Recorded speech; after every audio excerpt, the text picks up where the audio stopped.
নারীর হাতে চুড়ি ও নাকে নাকফুল না পরলে স্বামীর কি ক্ষতি হবে? এটা অনেক মা বোনই জানে না।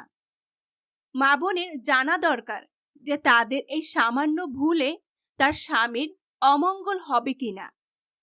চুড়ি ও নাকফুল না পরলে আদৌ কি স্বামীর কোনো ক্ষতি হয়? ইসলাম এই ব্যাপারে কি বলছে আসুন আমরা জেনে নিই এই ভিডিও থেকে। নাকফুল না পরলে বা চুড়ি না পরলে কি হবে? নাকফুল এবং চুড়ি না পরলে স্বামীর কোনো অমঙ্গল বা ক্ষতি হবে কিনা। নাকফুল এবং চুড়ি হচ্ছে নারীদের সৌন্দর্য।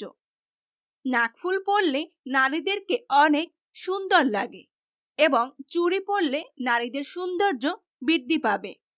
নাকফুল ও চুড়ি পরলে আপনাকে সুন্দর দেখাবে, আপনার স্বামীর সামনে আপনার সৌন্দর্যকে ফুটিয়ে তুলবে। ইসলামে এজন্য কোনো বিধি নিষেধ নেই। ইসলামে আপনাকে সৌন্দর্য ফুটিয়ে তুললে, আপনাকে সুন্দর দেখালে, আপনার স্বামী আপনার উপর খুশি থাকলে স্বয়ং আল্লাহ তাআলা খুশি হবেন। আল্লাহ রাসূল সাল্লাল্লাহু আলাইহি সাল্লাম বলছেন, তার কাছে সাহাবারা একবার জিজ্ঞেস করেছে, হে আল্লাহর রাসূল, কোন নারী সর্বোত্তম?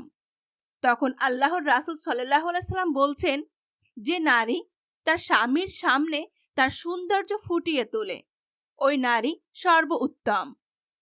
তাই আপনার নাকের নাকফুল এবং হাতের চুড়ি না পরলে আপনার স্বামীর কোনো অমঙ্গল বা কোনো ক্ষতি বা কোনো বিপদ আপদ কিচ্ছু হবে না।